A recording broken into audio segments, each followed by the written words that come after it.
sekali. Ingat ke doa-doa ambil air semayang? Ada buat ke tak? Ya kan ni? Nongin aja ni, ya ke buat ni? Ya tu cahaya. Air cahaya lu cahaya lah tu, betul lah tu dengan doa-doanya sekali. Basuh muka ada doa basuh muka, basuh tangan ada doa basuh tangan, sapu kepala ada doa sapu kepala, lagi sapu telinga ada doa sapu telinga, sapu tengkuk ada doa sapu tengkuk, dan basuh kaki ada doa basuh kaki. Apabila selesai engkau daripada mengambil air sembahyang, maka hendaklah engkau sembahyang 2 rakaat sunat wudu. Ada buat? Lepas mengambil air sembahyang tu, sembahyang dulu. Nama sembahyangnya sunat wudu. Sahaja aku sembahyang sunat wudu 2 rakaat kerana Allah Ta'ala. Dah ada buat tak? Buatlah. Bila nak buat? Setiap kali lepas ambil wudu.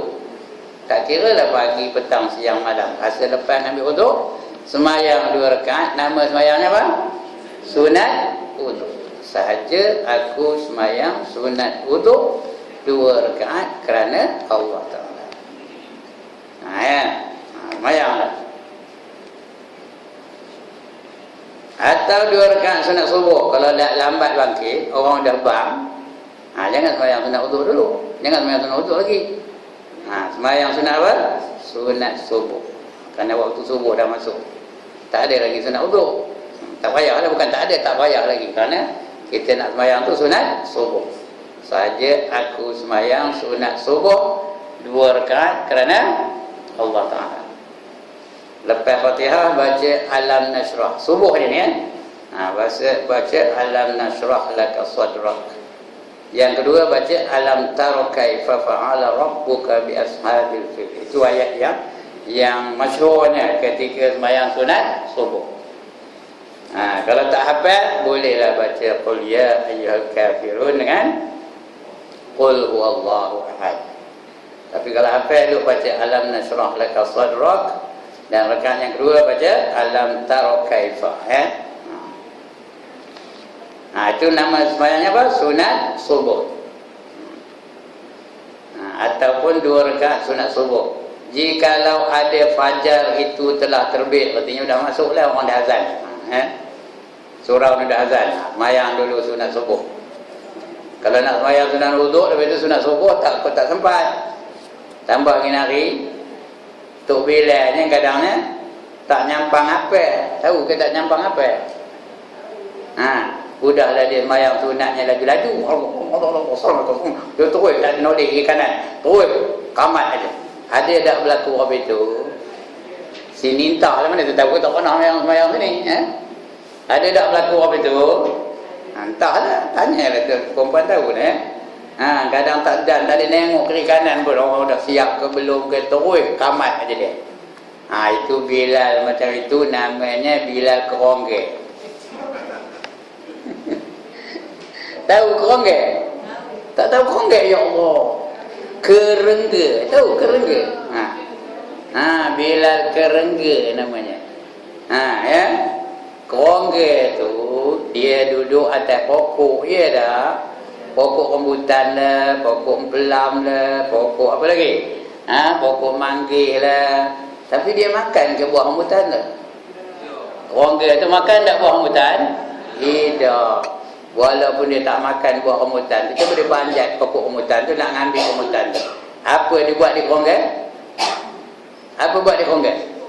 Dia di atas pokok rambutan tu, dia tak ada makan rambutan. Cuba panjat pokok rambutan tu nak ngambil rambutan. Apa buatnya? Dia kokak-kokaknya, marahnya, tak dibaginya orang tu ngambil buah rambutan. Padahal dia bukan makan rambutan tu. Kalau ada orang macam itu, dia sudah tak ada mengambil manfaat dalam situasi sesuatu itu, tapi dia larangnya orang lain. Jangan buat macam itu, kerongga namanya. Dia tak reti ngajar. Tak reti nak ngajar. Tapi dia jadi pengerusi sesuatu masjid ke surau kan. Dia sudah tak reti ngajar. Tak dibaginya orang lain ngajar. Macam? Itu siapa yang betul tu? Apa yang betul tu? Kerongga lah namanya. Dia sendiri tak boleh buat, orang lain dilarang dia boleh melakukan benda itu.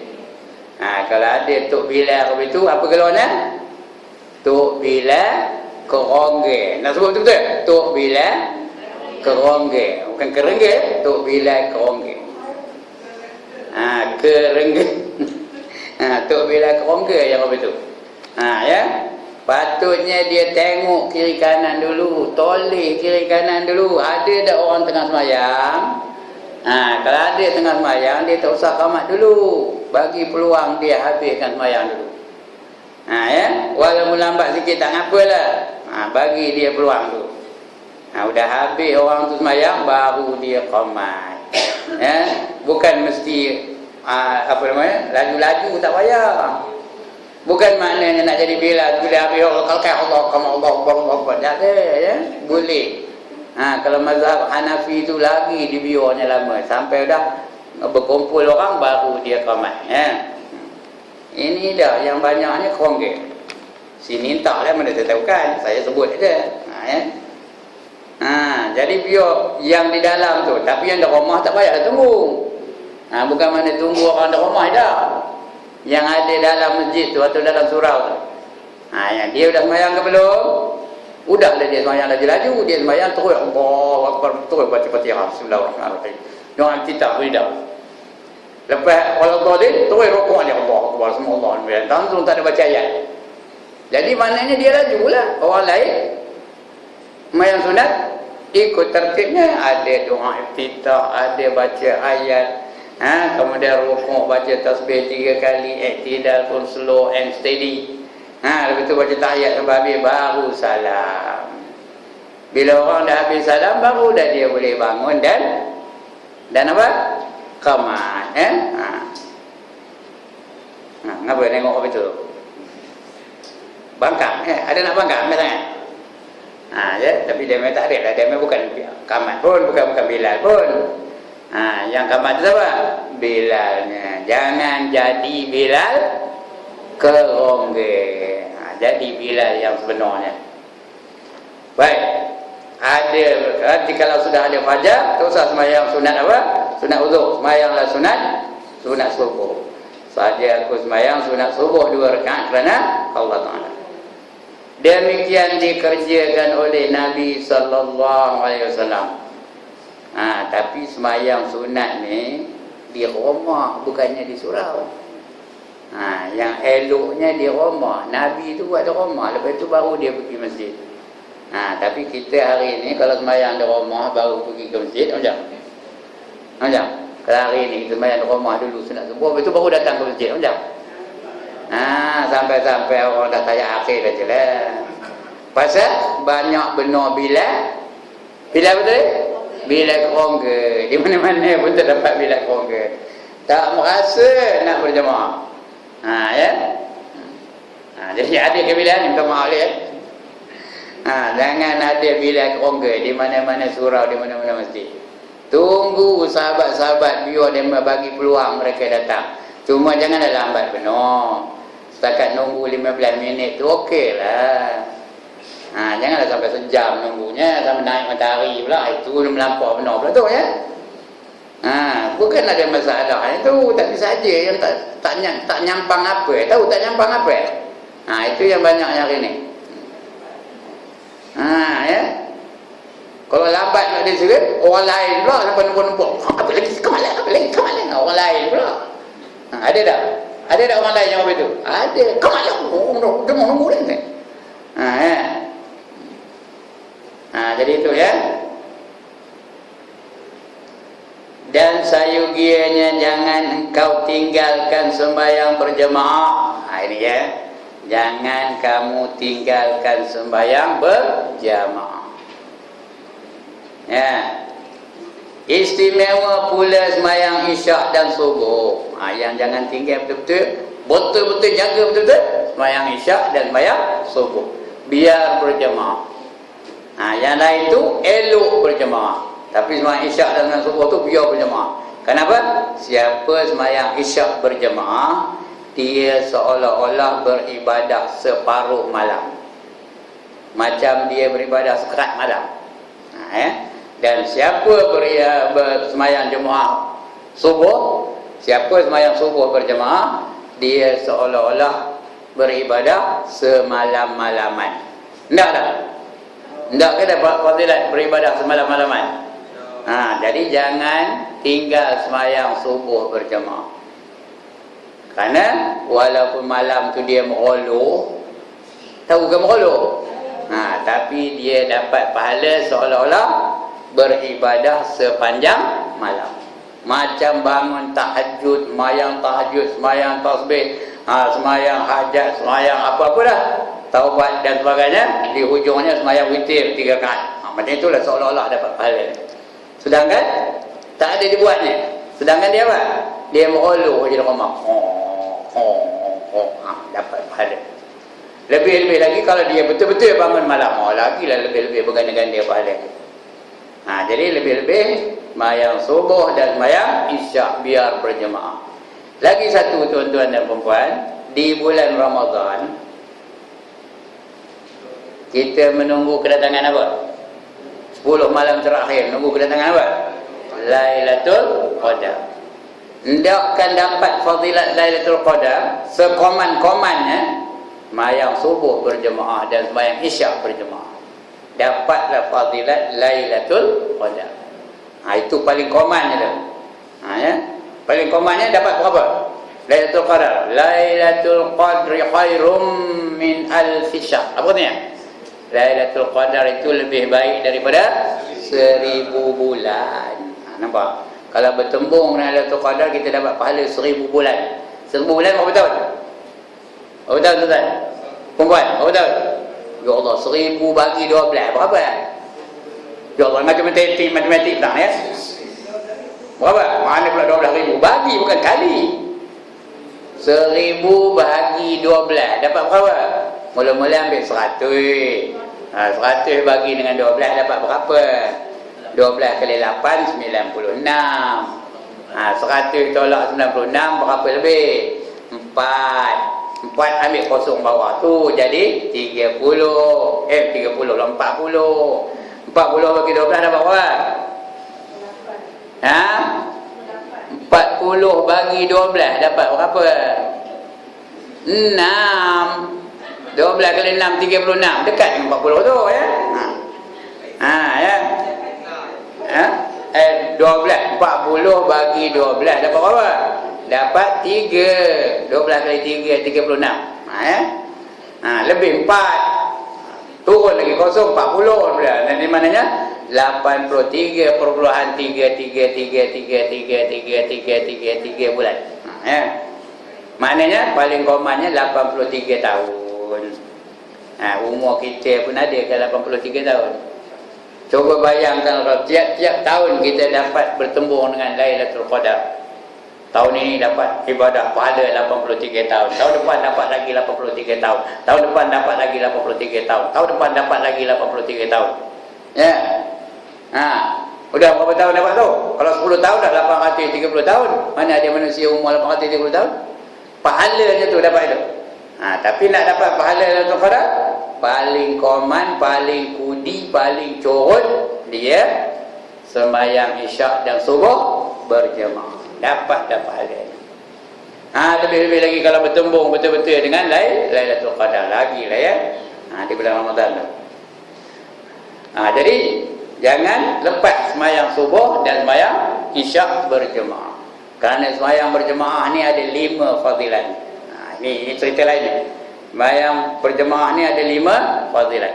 Yang pertama, Allah lapangkan hidupnya. Itu yang pertama. Hidupnya lapang. Apa kata lapang? Senang hidupnya.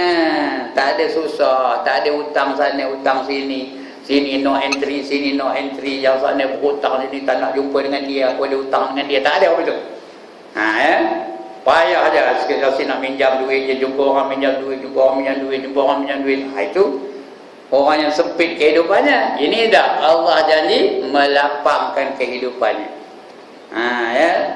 Allah lapangkan rezekinya, murahkan rezekinya, ada aja rezekinya.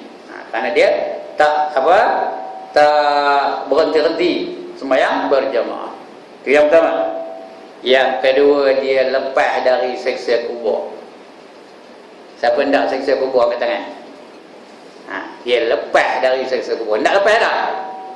Seksa kubur tu ada berapa? Ada 4. Siapa lalu nohornya? Yang pertama, pukulan, soalan dan pukulan mungkar nakir. Itu yang pertama. Bila tak boleh jawab, dibantai di muka dan nakir. Ditanya, tak boleh jawab, lagi, tanya lagi, lagi. Begitu. Jadi orang yang sentiasa sembahyang berjemaah ni, dia lepas daripada seksa kubur. Itu baru satu tu. Yang kedua, seksa kubur tu dihimpit oleh sampai berselisih tulang rusuk. Itu yang kedua. Yang ketiga, siksa kubur, didatangkan ular dengan kalir. Mematuk-matuk, menggigit-gigit sampai hari kiamat. Ular tu besarnya besar apa? Besar mana? Ada besar kelas kan? Besar anaconda? Ya lah kawan. Besar tengkuk unta. Anaconda ada besar tengkuk unta? Ada? Anaconda besar lagi? Tak sampai ada besar anaconda. Dia besarnya besar tengkuk unta. Ada pernah tengok tengkuk unta tak? Besar itulah ularnya. Panjangnya sebulan perjalanan. Dari kepala ke ekor, sebulan perjalanan. Jadi kala pun begitu juga. Sebulan perjalanan panjangnya daripada kepala ke ekor. Jadi dia lepas daripada seksa kubur. Tak ada kena seksa. Malahan dapat nikmat kubur. Itu yang ketiga. Yang keempat, seksa kubur, dimasukkan api neraka dalam kubur. Api neraka itu masuk dalam kubur, dia dibakar oleh api neraka itu. Dibalik-balik api neraka. Itu 4. Apa namanya? Siksa kubur. Itu yang kedua. Baru yang kedua tu, kalau dia berjemaah. Yang ketiga, dia dapat kitab amalannya melalui apa? Tangan kanannya. Tak ada. Melalui tangan kanannya. Yang ketiga, yang keempat, dia melepasi titik siratal mustaqim cepat seperti kilat. Macam kilat, suruh-suruh udah ada di pintu syurga. Yang kelima, last sekali, dia masuk syurga tanpa hisab. Tak ke tak nak?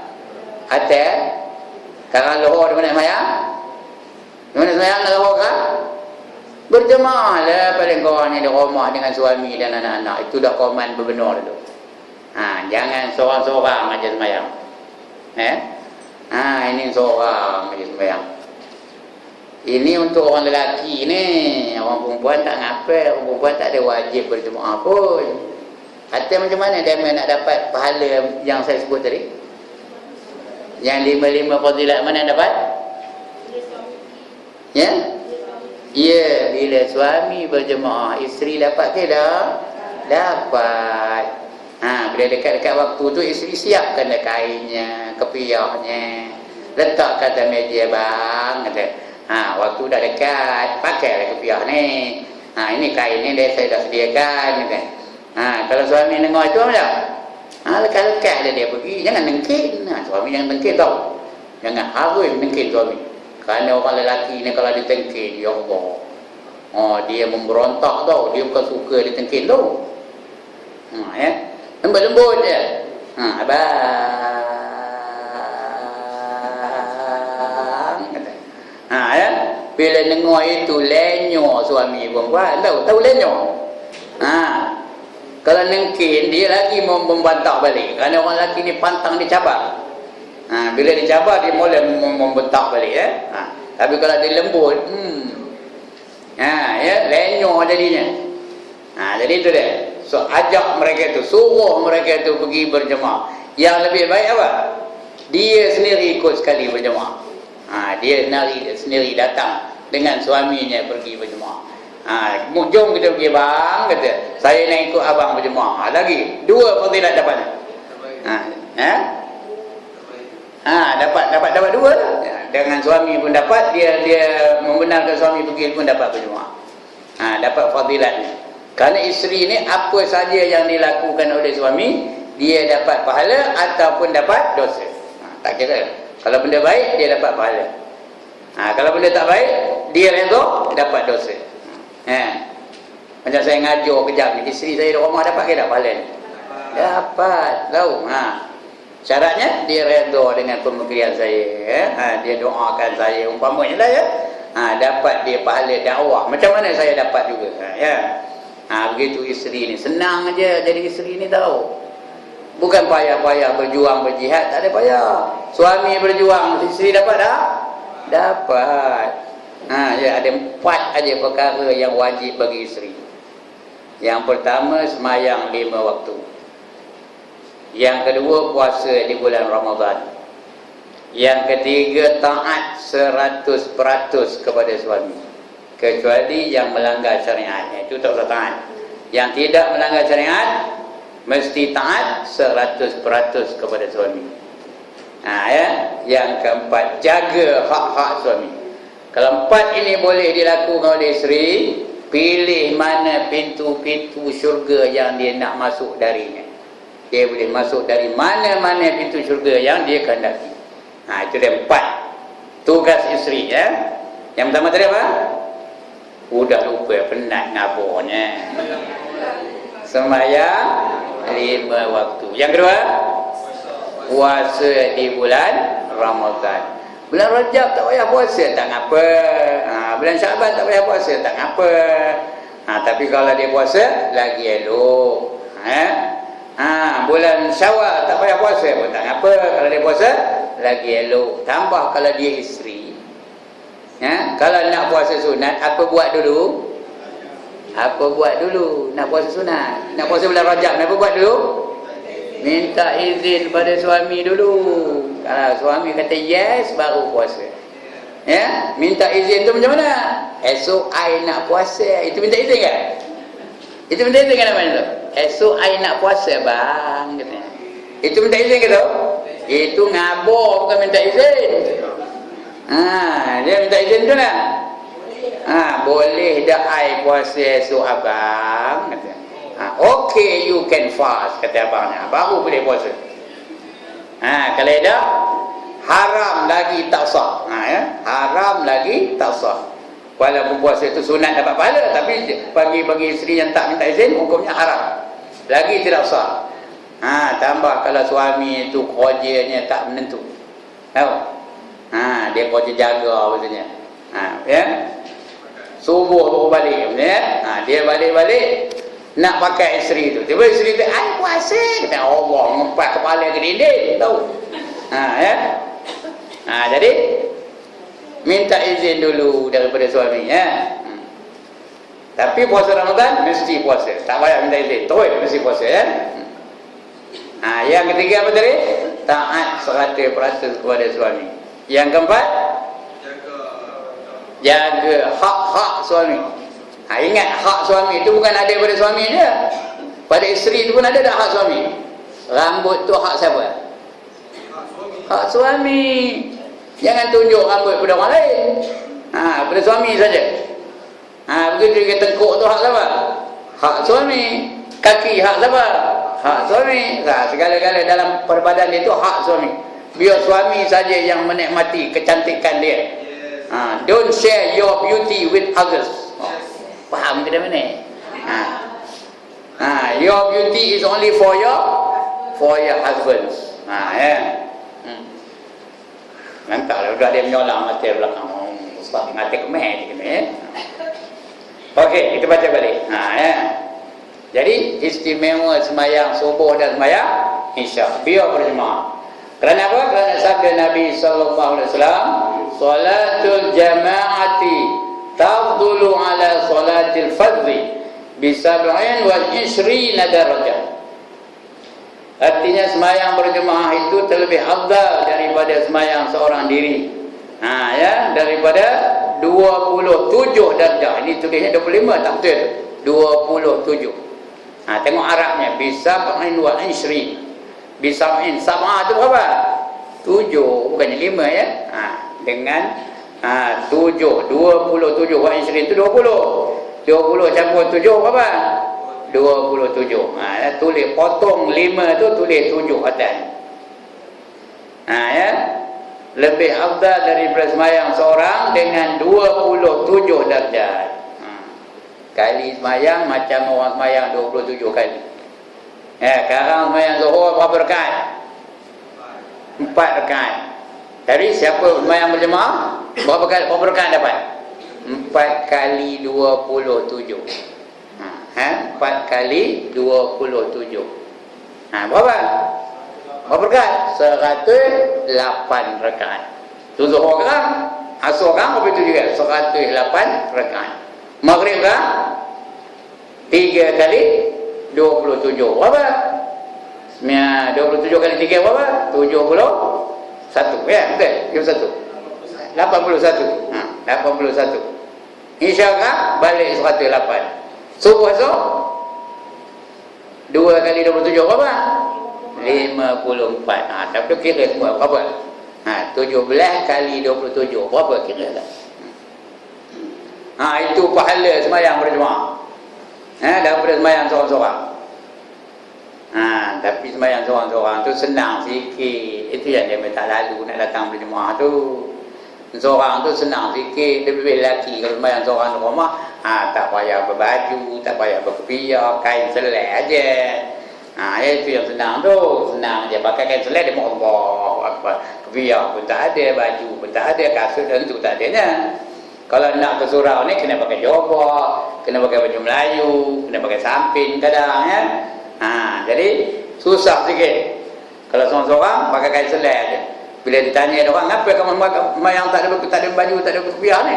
Kain selai aja. Kan aurat tu antara pusat dengan lutut. Betul tak jawab tu? Betul. Tak ada salah, betul lah tu ya. Esok pergi Tesco tu pakai kain selai aja. Mana rasa je? Tanya dia orang, apa mikir pergi Tesco kain selai lagi dah malu dah. Kan aurat antara pusat dan lutut. Dia jawab begitu boleh. Itu orang lelaki je lah. Orang perempuan tak ada kenal ni ya. Orang lelaki je. Orang perempuan dia mesti menutup aurat ya. Itu dia ya. Dan lagi sabda Nabi sallallahu alaihi wasallam, "Man shalla 40 yawman." Yaumanis salati. Yaumanis salati. Dia ada nun kecil bawah tu ya. Man shalla 40 yaumanis salati. Pasal dia yauman tu ada apa? Baris dua. Dia diikuti dengan alif lam sad tu ya. Ada nun kecil bawah tu.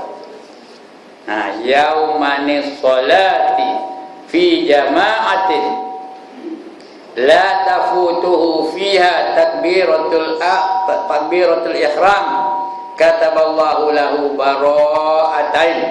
bara'atun minan nifaq wa bara'atun minan nar.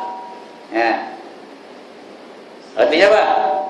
Barang siapa sembahyang 40 hari ya, iaitu sembahyang 5 waktu dalam berjemaah, mesti berjemaah 5 kali sehari, 40 hari lamanya. Ya, tak ada miss. Dalam berjemaah 5 kali sehari, berjemaah 40 hari lamanya. Padahal tiada luput di dalamnya satu takbiratul ihram serta imam. Itu bukan suatu tu, serta sin rota, bukan sin walita ya. Serta imam, nescaya disuratkan Allah baginya 2 kelepasan, iaitu lepas munafik dan lepas daripada api neraka. Faham ke artinya ni? Siapa sembahyang berjemaah 40 hari, 40 hari itu maksudnya 40 hari 40 malam dengan tak luput takbiratul ihram bersama dengan imam. Imam takbir, dia pun takbir. Artinya dia bukan tinggal 1 rakaat, tak ada. Dia 4 rakaat tu cukup 40 hari lamanya. Elok aja imam takbir, dia pun takbir. Elok aja imam tu takbir, dia pun takbir. Tak ada, bukan masbuk ya. Muafiq aja 40 hari 40 malam. Dia ada 2 kelepasan. Yang pertama, lepas daripada sifat munafik. Yang kedua, lepas daripada api neraka. Yang mana tanda? Cek apa? Dua-dua tanda. Tak nak lepas munafik. Ya. Yang pertama, lepas daripada sifat munafik. Artinya dia tak ada jadi munafik lah. Dia diterima imannya. Yang kedua, lepas dari neraka. Kalau lepas dari neraka, apa dapat? Apa dapat? Syurga lah. Dia lepas dari neraka, dapatlah syurga. Ya? Itu dia. Tapi dah 40 hari, 40 malam. Ini yang dibuat oleh orang tabligh tu. Kenal ke orang tabligh? Ada pernah tengok orang tabligh dah? Dia keluar selalu berapa hari? 40 hari. Pada 40 hari itu dia nak dapat fadilat inilah. Supaya mereka tak jadi munafik. Yang kedua, mereka lepas daripada neraka. Ya. Jadi sebab itu mereka itu keluar 40 hari 40 malam. Kerana bila mereka keluar, mereka tak ada keluar dari masjid tu. Dalam masjid tu je duduknya. Tak ada masjid ni, masjid ni, masjid ni, masjid ni. Dia mesti ikut masjid. Jadi dapat dua kelepasan. Munafik ni kalau dia digolong dalam golong munafik, di mana esok masuknya? Orang munafik itu di mana esok ditempatkan? Di neraka yang mana? Di mana? Di lapisan yang terkebawah sekali. Innal munafiqina fid darkil asfali minan nar, kata Allah. Ya, Quran ni tau. Sesungguhnya orang munafik itu ditempatkan di tingkatan yang terkebawah di dalam neraka. Siapa nak angkat tangan? Bawah sekali. Ngapa bawah sekali? Ngapa bawah sekali? Dah diam ke ni? Tak tahu nak jawab. Pasal apa bawah sekali? Kalau kita nak nasi lah, yang mana dulu jadi kerak? Bawah ke atas? Kenapa orang munafik tu bawah sekali? Kerana neraka tu lagi ke bawah, lagi panas. Yang terkebawah adalah yang terpanas. Tak faham dia kata ni? Yang paling bawah itulah dia yang paling panas. Sebab itu nasi tu kalau yang di bawah tu dia dulu jadi kerak. Kenapa? Dia dapat api yang terpanas. Yang sebelah atas tu kadang-kadang mantap. Kenapa mantap? Tak cukup api. Tapi itu api oyo, bukan api neraka. Jangan pula ada yang bercerita aku di bawah, aku tolak yang di atas tak nampak lah. Jangan harus. Neraka bawah ke atas ke dua-duanya panas. Itu dia. Jadi sebab itu kalau tak 40 hari. Tapi jangan lepas 40 hari itu langsung berhenti pula. Ini bagi orang lelaki ni, aku dah cukup 40 hari, tak nampak lah, tak nak, aku tak payah lagi datang masjid surau. Itu orang bingung bin bangang namanya. 40 hari itu sebagai apa? Sebagai pemangkin supaya dia terus dalam hidupnya melakukan sembahyang berjamaah. Dia pemangkin aja. Nicholas pada mula-mula itu ya, berlatih tu. Dah cukup tu, teruskan sampai bila? Sampai bila? Sampai dia padam. Atau sampai dia dah tak lalu lagi nak berjalan, dah lumpuh, tak ada wajib lagi ya. Macam tu. Ya, ada orang tahu tak? Dia pergi ke Mekah, dia pergi Madinah. Di Madinah tu afdalnya kita sembahyang berjemaah berapa hari? 40 waktu. Bukan 40 hari ya, 40 waktu. Adanya tu ya. Orang siapa sembahyang 40 waktu di Masjid Madinah berjemaah, maka dia dapat fadilah ini. Ada orang dah cukup 40 waktu, dia ada lagi masa, sudah tak siap dia pergi masjid. Kenapa tak pergi masjid? Aku dah cukup 40 waktu, tak payahlah. Itu orang apa golongan tu? Orang apa lagi golongan tadi? Bingung bangang. Yang bangang, bingung, tengin, tongong lagi apa? Lagi apa? Itu semua. Apa lagi? Itu namanya orang bingung. Padahal ini dia punya apa saja, dia punya latihan saja. Lepas itu dia teruskanlah ya. Okey. Kemudian ada kedin. Nescaya disuratkan Allah baginya dua kelepasan, iaitu lepas munafik dan lepas daripada api neraka. Dan sabda Nabi sallallahu alaihi wasallam, "Man shallal isya'a fi jama'atin fa ka'annama shalla nisfal lail wa man shalla subha fi jama'atin fa ka'annama shalla al-laila kullah. Artinya barang siapa sembahyang isyak berjamaah, maka seolah-olah ia berbuat ibadah setengah malam, paruh malam. Artinya berapa jam? Kurang-kurangnya 3 jam dia beribadah waktu malam tu, ya. Itu dia setengah malam. Dan barang siapa sembahyang subuh berjemaah, maka seolah-olah dia berbuat ibadah semalam-malaman. Bermula daripada pukul 12 tu dia beribadat sampai waktu subuh. Berapa jam tu? Daripada pukul 12 sampai pukul 5 berapa jam? Pukul 5:30. Berapa jam? 5 jam setengah beribadat. Padahal dia tak ada ibadat pun, apa buatnya? Dia buat tarik mata. Tapi dapat pahala seolah-olah dia beribadat semalam-malaman. Itu sebab dia kena sembahyang berjemaah. Tapi bagi isteri pun sembahyang berjemaah juga, walaupun mereka tak wajib. Tapi dapat juga fadilat. Suami pun dapat, isteri pun dapat. Fadilat macam beribadat semalam-malaman itu. Tidak bukan senang nak bangkit tengah malam ni. Oh ya Allah, saya susah ni, ya. Tapi dapat fadilat tak? Dapat, kerana kita biasanya subuh tak ada seorang-seorang. Entahlah kalau ada tuan-tuan ni nak bayang subuh seorang juga, entahlah. Ya. Patutnya surau ni penuh ni. Kalau subuh penuh orang, orang lelaki saja. Tapi adalah masanya penuh bila? Bila masa ramai penuh orang bayang subuh. Bila satu Ramadan ni, so tengok penuh ramai penuh orang bayang subuh berjemaah. Kadang-kadang sampai tak muat pun. Surau ni apa itu dah? Kalau satu Ramadan ramainya.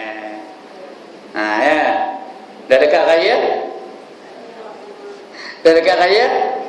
Udah tinggal tu imam untuk bila? Yang lain tak ke mana pergi tak? Hendaknya ada pula malam-malam tu ada pula Piala Dunia. Lagi dah. Brazil lawan Argentina. Apa dah? Sampai tu imam pun tak datang. Saya ni dah kutang ajar tau. Bila masa Piala Dunia tu, separuh orang yang biasa datang ngaji tu tak datang. Termasuk tu imamnya tak ada, tok bilanya tak ada. Tanya lah ke mana? Rupanya malam tu Brazil lawan Argentina.